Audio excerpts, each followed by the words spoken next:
disciplining myself to engage fully the will of God. Now see, that's more fun. That's more of an adventure.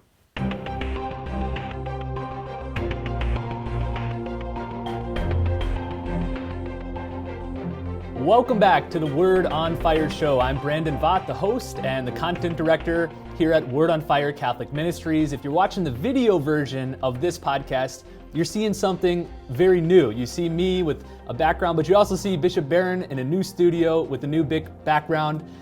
Bishop Barron, welcome to the new revamped version of the Word on Fire show. Yeah, I'm excited about it. It's cool, huh? You look great, and we have new equipment and lighting and all kinds of good things. Bishop, before we get into today's topic, I wanted to maybe update everybody on a recent trip you took down to Arizona. You met with a close priest friend of yours to have a little bit of rest and play a little bit of golf. How'd that go? It's good. I was just back from the Ad Limina visit. So that was a 10-day visit to Rome, which was wonderful. We talked about it last time, but it was also, kind of draining. So I just spent 3 days down in the Phoenix area with Father John Muir, who's a great friend of mine, former student of mine.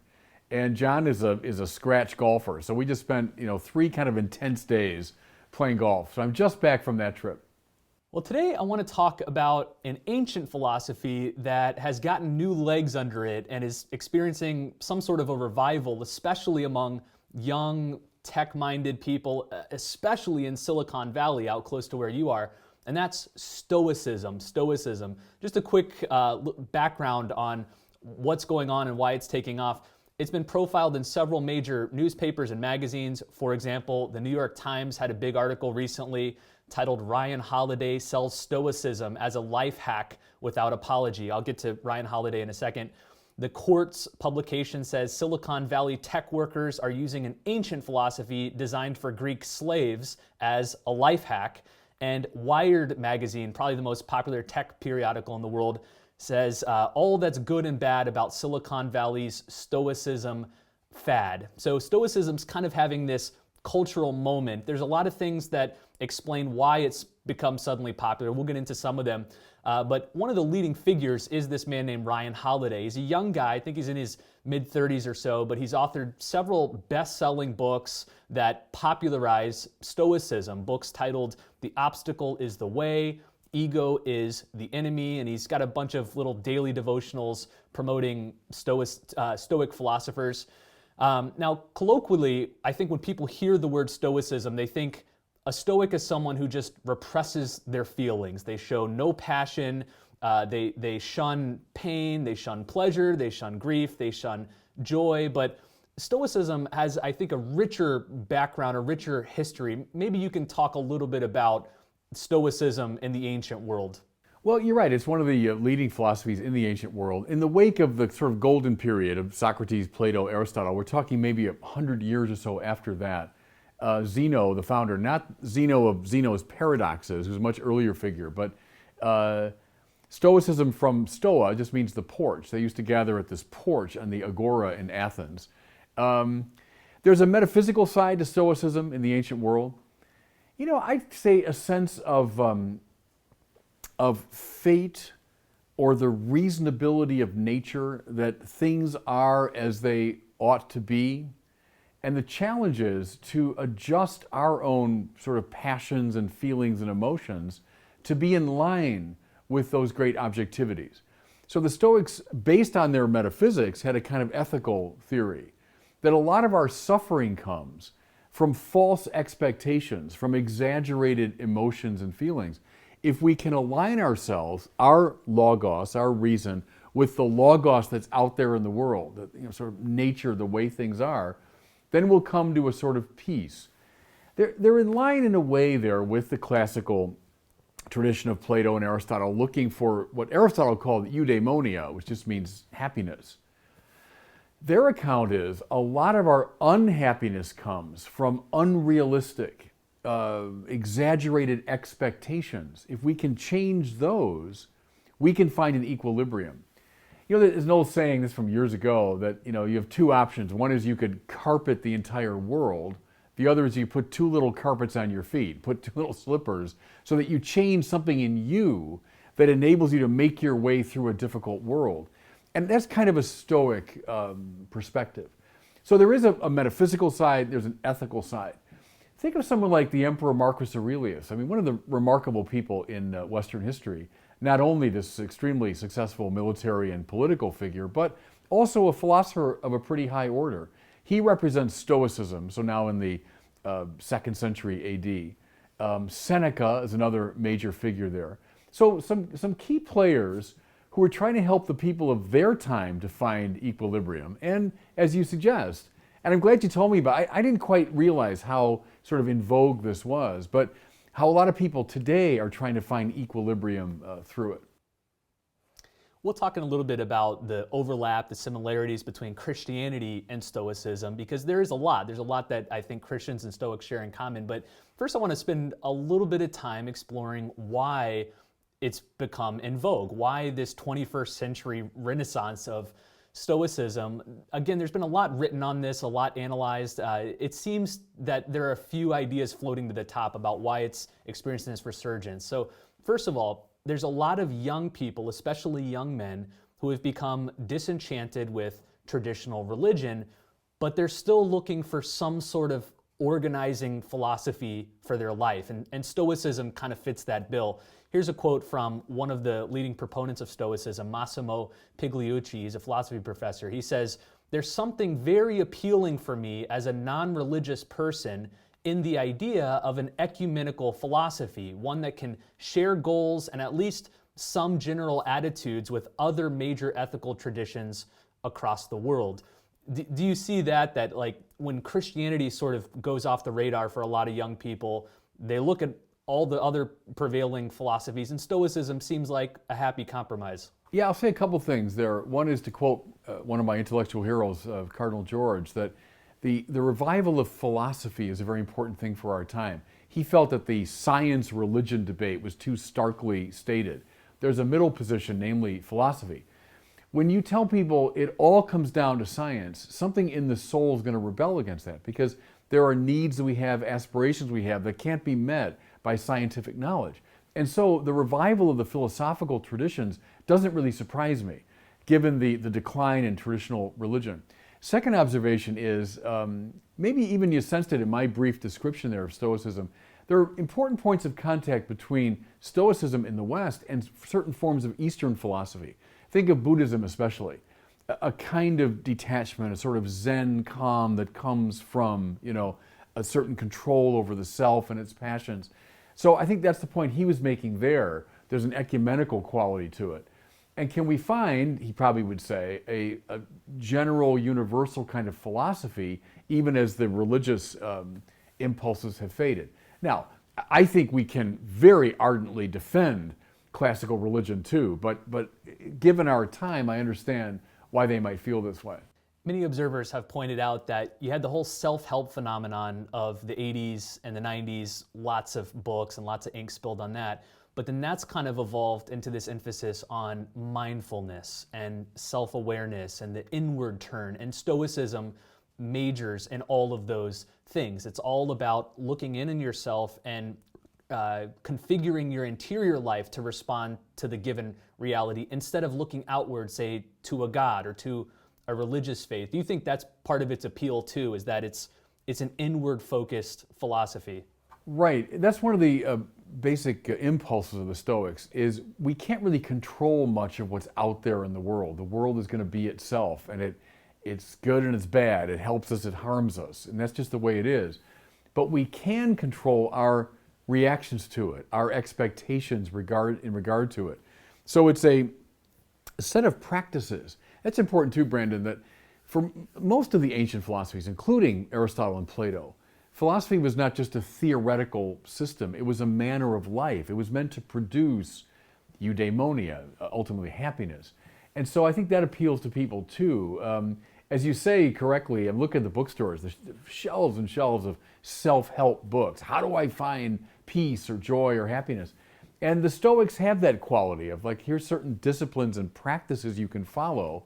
And they have a lot to do with, and here's one of our points of contact with Christianity, they have a lot to do with detachment, a detachment of our emotions and expectations from the world.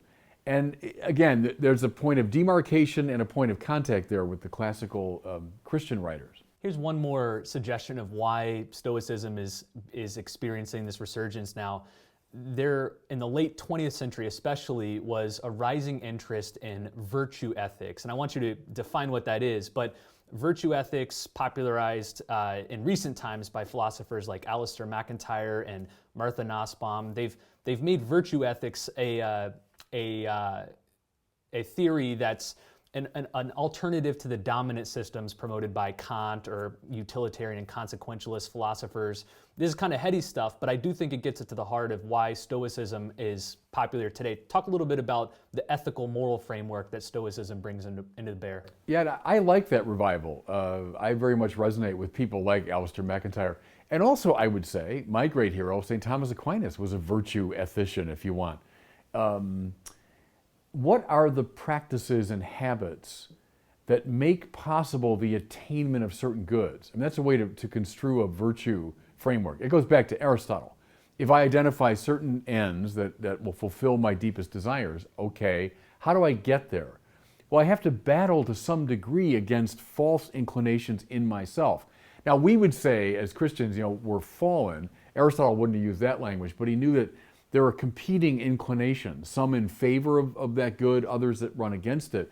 And so the virtues are habits of the soul that are produced by certain repetitious behavior, right? So if you behave in a certain way, in a patterned way, it'll produce in you a habitus, a habit in the direction of certain goods. Well, those are the virtues.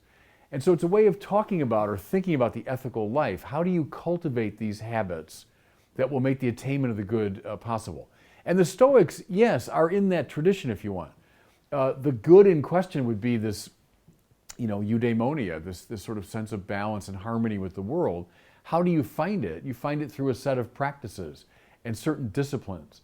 Now we get into people, go back to Marcus Aurelius, and on purpose, I'm going to sleep outside in the cold, and on purpose, I'm going to take, the cold shower, and on purpose, I'm going to put myself in difficult situations so as to hold off inclinations that are going to lead to attachment.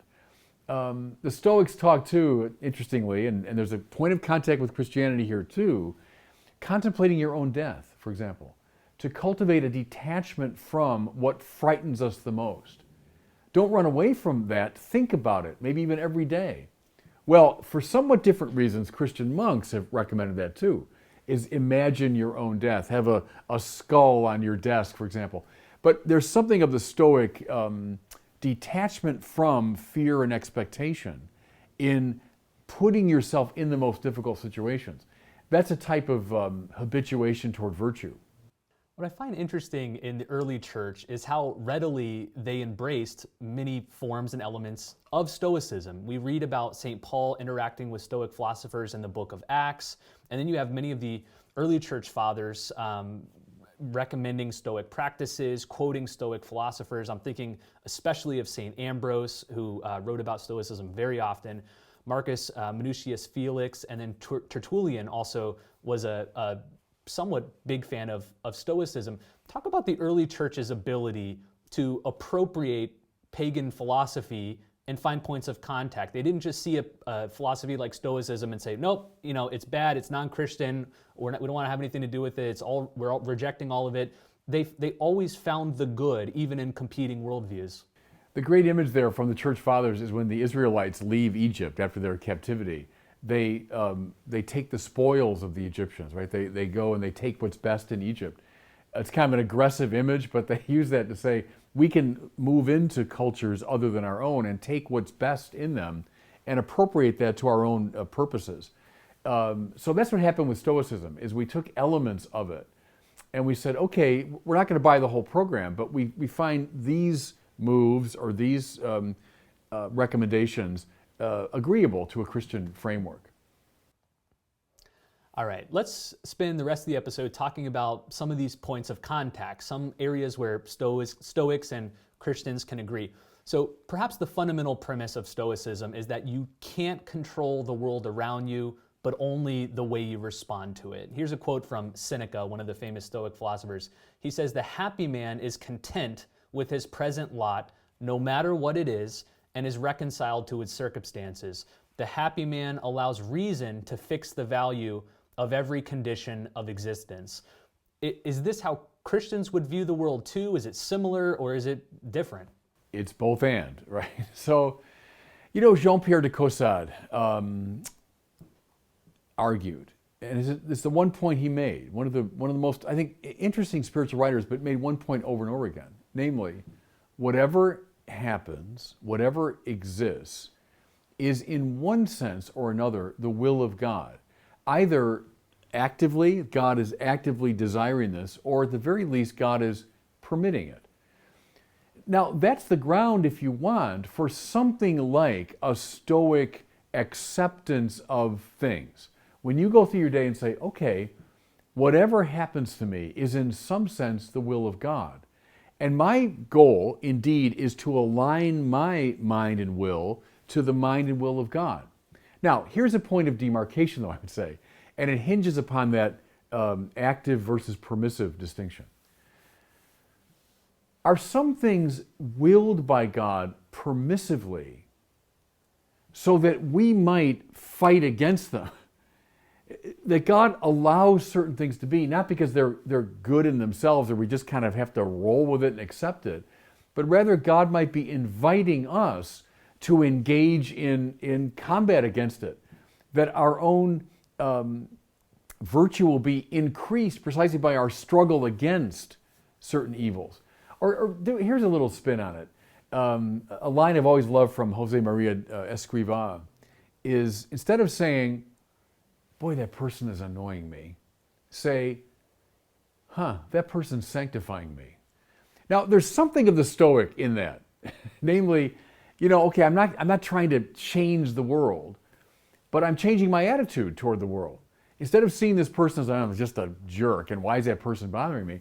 No, I'm seeing that person as an opportunity now to grow in grace. But now, press it a little bit. You're Edith Stein in the Germany of the 1930s and 40s. Do you just simply say, oh, Nazism, that's the way it is, and obviously God wants that, and I just have to adjust my expectations and, relax and not... No, it might be, here's something God has permitted. God's permitted this. But God wants us to struggle against it. It's not simply to be accepted in a passive way, but accepted as an opportunity for growth in virtue or spiritual combat. So it's a detachment, but not quite in the Stoic manner. And see, Brandon, it hinges finally on your view of God. Is God sort of dumbly out there as just sort of the logos principle that runs through all things, or the active, energy behind all matter? Or is God a person who is actively and permissively willing certain things and wants a relationship with us and is awakening response in us? The personality, the personhood of God, I think, is a key point of demarcation between the two systems. You hit on something that is often offered as a criticism of Stoicism, which is their passive indifference toward injustice or to things like poverty or people that are suffering.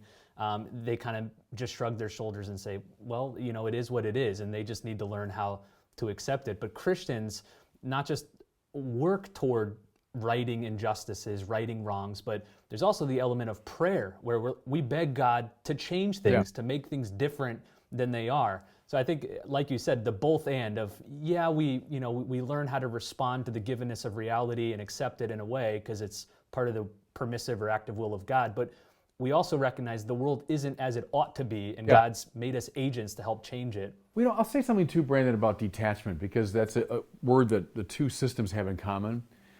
What's Christian detachment? It's a detachment from any created thing or state of affairs that I have made central or absolute in my life. So, as I've often said, whether it's pleasure, it's money, it's power, it's my family, it's whatever it is in the created order that I have said is absolutely central, I need to be detached from that. And then this good kind of Stoic language of apatheia, to use the Greek term, It doesn't mean apathy, but a detachment of one's feeling. Indifference, we call it in the West, you know. Now, look at the gospel under that rubric. Oh Lord, I'll follow you, but first let me bury my father. You think, well, I mean, of course. Let the dead bury their dead, says the Lord. Is he against fathers or families? No. But what he's saying, the one thing that matters, the unum necessarium, is following the will of God. And even something as high a value as your family has to take second place to that. So there's a good sense of Christian detachment from anything in the created order. But, as you suggest quite rightly, it should never conduce toward apathy in the general sense of that term, the accepted sense of the term. Like, who cares? Let it be. No, think of, in your beloved Lord of the Rings, the great heroes. I mean, they're in a titanic struggle, and they're being summoned to heroic action against wickedness. So it's not simply, there it is, let it be, let go. No, they're being roused to action precisely by a God who's summoning them to that action, who's permitting wickedness, to be sure, that's right, God permits it, so as to bring about a greater good, we say. The greater good here might be our own growth in virtue, our own spiritual attainment. So those are the cautions I would add. I like the rise of Stoicism as you brought it to my attention. It's good in some ways. But I would caution people too, a healthy Christianity is we can take all that's really good in Stoicism, but we can also bring it to a higher pitch. Another fundamental tenet of Stoicism, we've hinted at it a couple times already, is that the disciplining, not the evisceration, but the disciplining of your passions, your emotions, your desires leads to happiness. Do we find echoes of that in our own Christian spiritual masters? Sure. The emotions are good, but like all created things, they can't be absolutized. When reason determines here's the proper end, well, then I need to order my passions toward the attainment of that end. So do you want to unleash your passions in the direction of what's good? Yeah. Be passionate about whatever your cause happens to be if it's a good one. But if your passions are militating against the good, you got to discipline them. Now we think of a classic virtue like temperance, right? And courage. So courage is disciplining my passions against an external threat. Temperance is disciplining my passions against an internal threat. Right? Something in me is saying, don't do the good. I need to discipline that. Courage, something from the outside is saying, don't do the good. I need to discipline that. So yeah, and I like all those practices of sometimes exposing yourself to a difficult situation. We do it, Brandon, with kids all the time, even something like sports. There's a lot of good things about that, but part of it is to inculcate temperance and courage, isn't it? That you're up against an external opponent. You're there to help your team win, and even though it's kind of dangerous, and even the people in the stands watching, I've got to expose my skills to this crowd. I got to face that. I've got my own interior hesitations. I have to conquer those, right? So sports are a way of training us toward virtue. So I like all that side of the Stoic sort of moral program, but keep it connected to a personal God who is desirous of friendship with us.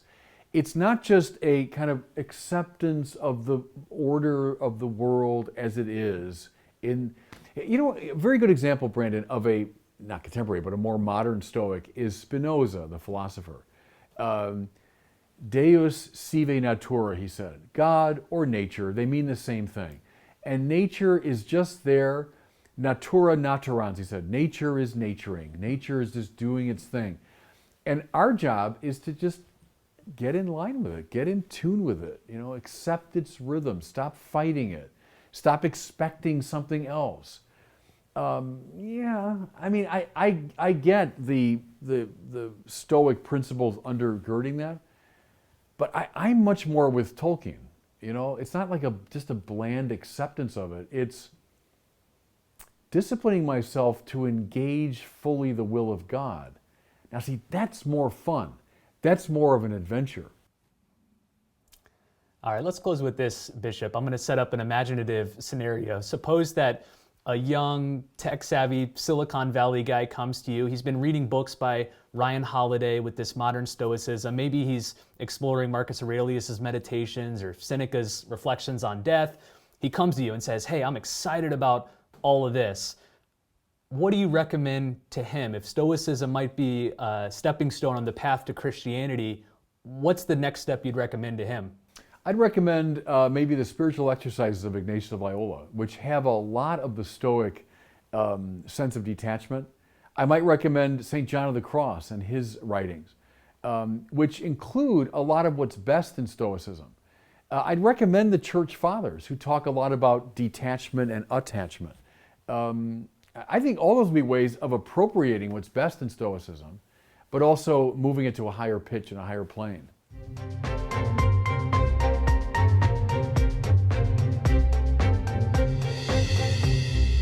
Well, it's time now for our question from one of our listeners. We always take one on every episode, and we'd love to hear yours. So send it in to us by visiting askbishopbarron.com.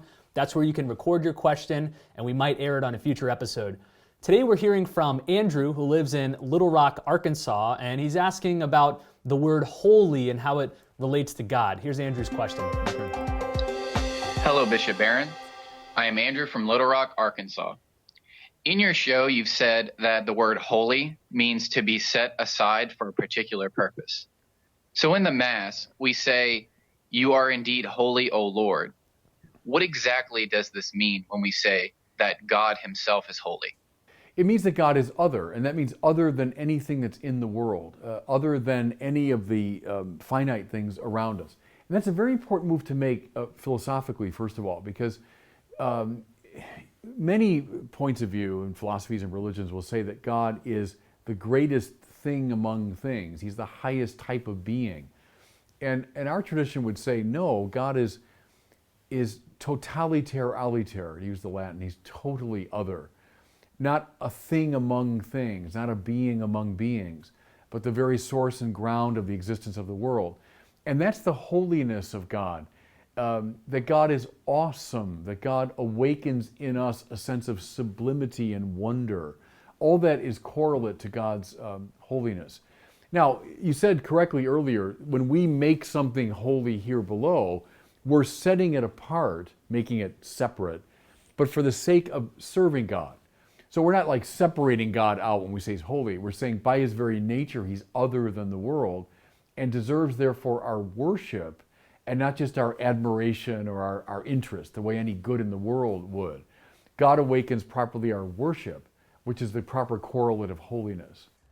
Well, thanks so much, Andrew, for the question, and thanks to you for watching this episode of the Word on Fire show, filmed in the new Word on Fire show studio. A couple of final things. One, if you want to go deeper in the relationship between Stoicism and Christianity, a good book to begin is titled The Porch and the Cross, Ancient Stoic Wisdom for Modern Christian Living. It's by Dr. Kevin Vost, a good Catholic Thomistic scholar, but it also features an introduction from our own Jared Zimmerer, the director of the Word on Fire Institute. So check that book out. It's titled The Porch and the Cross. Also, we're just about a week and a half away here from Lent, and we'd like to help you have an amazing Lent, not just yourself, but your whole parish. And that's why we've decided to give away for free during Lent our Word on Fire Engage program. I won't get into all the details here, but to put it simply, the Engage program and platform is a simple way to evangelize people in your pews and even the people who don't come to church. So you can find out more at wordonfireshow.com/engage. You can sign up there. Again, it's free during Lent. So check that out and learn more at wordonfireshow.com/engage. Well, thanks so much for listening. We'll see you next week on the Word on Fire show.